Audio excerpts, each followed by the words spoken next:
Bonjour à tous, j'espère que vous allez bien. On se retrouve aujourd'hui pour une nouvelle vidéo et ça va parler des Google Developer Expert ou GDE.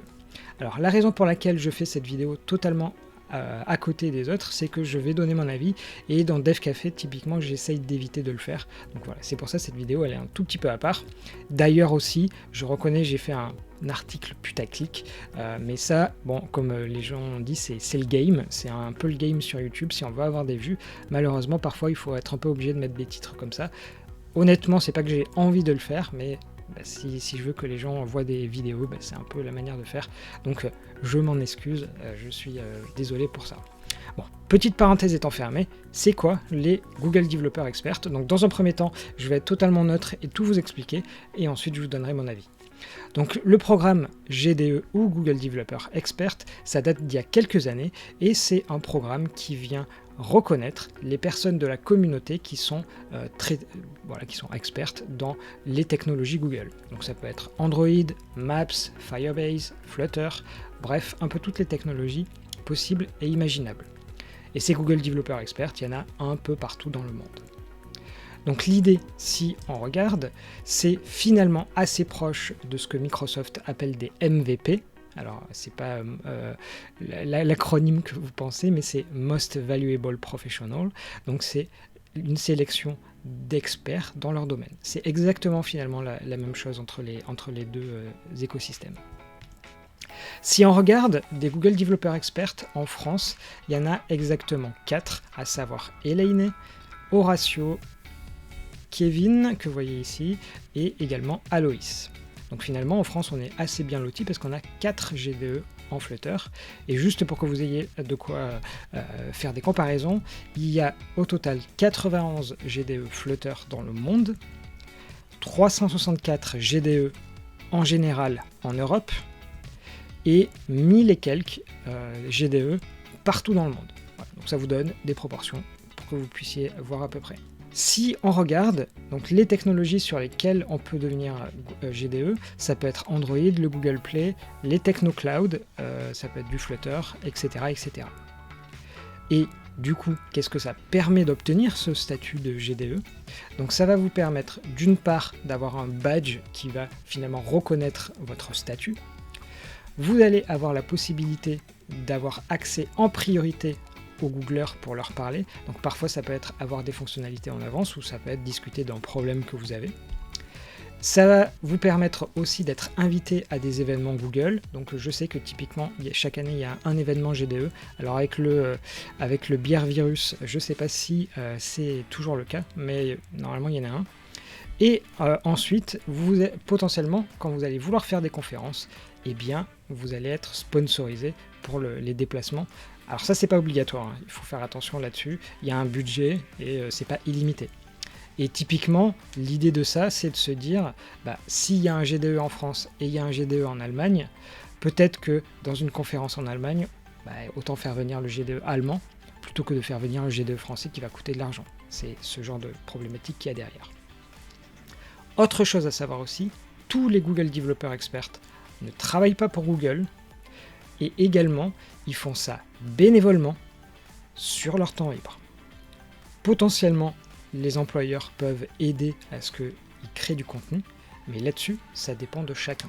Mais en tout cas, Google ne donne jamais de l'argent, ça c'est une certitude. Qu'est-ce que les Google Developer Experts vont être amenés à faire? Eh bien, ça va être potentiellement, je remettrai un autre slide, mais potentiellement c'est participer à des conférences, publier du contenu, aider les communautés.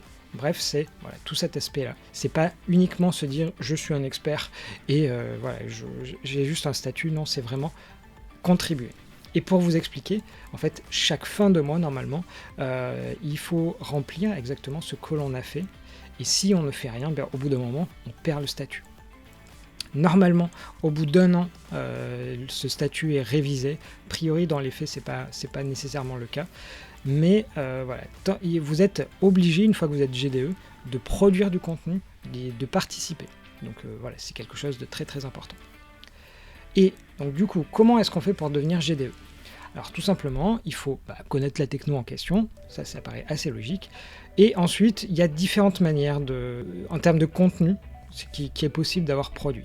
Donc ça peut être avoir participé à des conférences, avoir produit des vidéos, des articles, des choses comme ça, ou alors également avoir aidé les communautés locales, tout ça, ça passe. Moi je sais que, voilà, pour être transparent avec vous, j'avais postulé pour ce truc-là, mais finalement je m'étais arrêté en cours de route. Et typiquement, le fait à l'époque d'être dans la communauté francophone Flutter qui était toute petite, presque ça suffisait. Donc voilà, en fonction des technos, il y a aussi des critères qui peuvent être différents. Et aussi un élément important, c'est qu'il faut avoir des talents pour parler en public qui soient un minimum correct, parce que c'est justement ça l'objectif. Comment est-ce qu'on fait pour du coup appliquer, pour venir dans ce programme? Dans un premier temps, il y a un formulaire à remplir. Deuxième étape, si ce formulaire est OK, mais bon, dans à peu près beaucoup de cas, c'est OK. Donc vous allez dialoguer avec un autre Google Developer Expert qui peut vous poser des questions techniques ou pas du tout. Et ensuite, dernière étape, ça va être de le faire avec des Googlers. Et là-dessus, c'est pareil, ça peut être soit des conversations, soit ça peut être du technique. Ça va dépendre en fait de la personne que vous allez avoir en face. Moi, je me souviens typiquement que, alors j'avais pas fait la product interview, mais je m'étais arrêté à la community, et en fait, il y avait eu un peu des deux, il y avait un peu des questions techniques, et on avait un peu blablaté ensemble. Voilà. Juste pour info, pourquoi moi je m'étais arrêté, parce que les règles avaient changé en cours de route, et ça m'avait saoulé, donc voilà. Mais potentiellement j'aurais pu être GDE, mais voilà, ça ne m'intéresse pas plus que ça. Et donc pour en revenir à notre sujet, pourquoi est-ce qu'il y a une polémique et finalement pourquoi est-ce que je vous parle des GDE, parce que ça sort un peu du chapeau? Eh bien c'est donc la personne que vous voyez ici qui s'appelle Luc, alors qui est très très actif sur Twitter et qui est pas avare en termes de polémique. Et bon, alors son tweet est assez difficilement traduisible, mais en gros ce qu'il dit c'est que il trouve qu'il y a énormément de solutions de state management, ça je pense que tout le monde est d'accord. Donc en fait il essaye de faire une image en disant on nage, on croule sous des solutions de state management, de même que l'on croule sous du contenu produit par les GDE. Voilà, c'est à peu près ça qu'il essaye d'imager dans son tweet. Il le dit pas clairement, mais voilà, c'est ça qu'il veut dire. Alors ensuite, qu'est-ce qu'il dit? Et là, il va le faire un peu plus précisément. En fait, il va dire qu'il trouve qu'il y a beaucoup trop de monde aujourd'hui qui voudrait devenir GDE. Et de ce fait, en fait, les gens produisent du contenu pour pouvoir participer, ce qui paraît logique. Et il trouve que le contenu qui est créé, finalement, c'est un peu dédoublant et c'est pas de qualité, juste pour en fait devenir GDE. Et lui, ce qu'il aimerait, c'est que, voilà, ici, il aimerait faire une distinction entre les gens qui créent du contenu versus ceux qui sont Google Developer Expert. Pour lui, c'est deux choses différentes. Donc voilà, ça c'était pour vous expliquer à peu près tout le contexte de la vidéo. Maintenant, je vais essayer de vous donner un peu mon avis sur la chose pour que vous compreniez un peu mieux. Donc en fait, Google Developer Expert, ça a commencé il y a quelques années et Flutter n'existait même pas. Donc moi je me souviens, c'était sur Android et à l'époque il y avait deux GDE en France, c'était Cyril et Eyal. Et pour moi en fait, l'un comme l'autre, c'était, et ça reste, des personnes inatteignables en termes de niveau. C'est vraiment la notion d'expert, des personnes qui pourraient bosser chez Google. Voilà. Pour moi, c'est vraiment ça. C'est voilà, moi, je suis pauvre développeur et j'admire quelqu'un. Pour moi, ça avait ce sens-là. Et finalement, ça, c'était le début. Mais au fur et à mesure des mois et des années, ce programme, il est devenu de plus en plus conséquent et on va dire que ça a couvert à peu près tout le globe désormais. Et finalement, Google, ils avaient deux choix. Soit se dire cette solution de couvrir le globe et donc d'avoir potentiellement un niveau d'expertise qui peut un tout petit peu varier, parce que si on se dit j'en veux au minimum un par pays, peut-être que entre 3 experts en France versus un dans un pays X ou Y, peut-être que celui qui est tout seul, il sera un peu moins fort que 3 excellentissimes. Voilà. Donc c'est une vision des choses, les deux peuvent s'entendre. Et quelle est la deuxième justement? C'est de se dire c'est vraiment la crème de la crème qui est une autre vision de la chose. Mais l'inconvénient de la crème, c'est que finalement, en termes de production de contenu, ou alors même de transport de ces gens, c'est un peu moins évident pour Google, par exemple. Et donc, a priori, ils sont plutôt partis dans l'option de se dire, potentiellement, alors je caricature énormément, parce que c'est pas vraiment le cas, mais on baisse un tout petit peu le niveau, c'est pour ça que je vous dis je caricature, pour justement couvrir tout le monde. Et de ce fait, qu'est-ce que ça permet ? D'une part, d'avoir beaucoup de contenu qui est produit, beaucoup de contenu qui, quoi qu'il en soit, est de qualité. Vraiment, je veux bien insister là-dessus, parce que être GDE, quoi qu'il en soit, c'est être bon en termes de capacité orale, de contenu produit, etc. etc. Donc voilà, qu'on soit bien d'accord. Et donc Google est plutôt parti sur la deuxième option, qui peut s'entendre. Donc ça, c'est vite fait pour que vous compreniez mieux. Ensuite, pour ce qui est du trop grand nombre.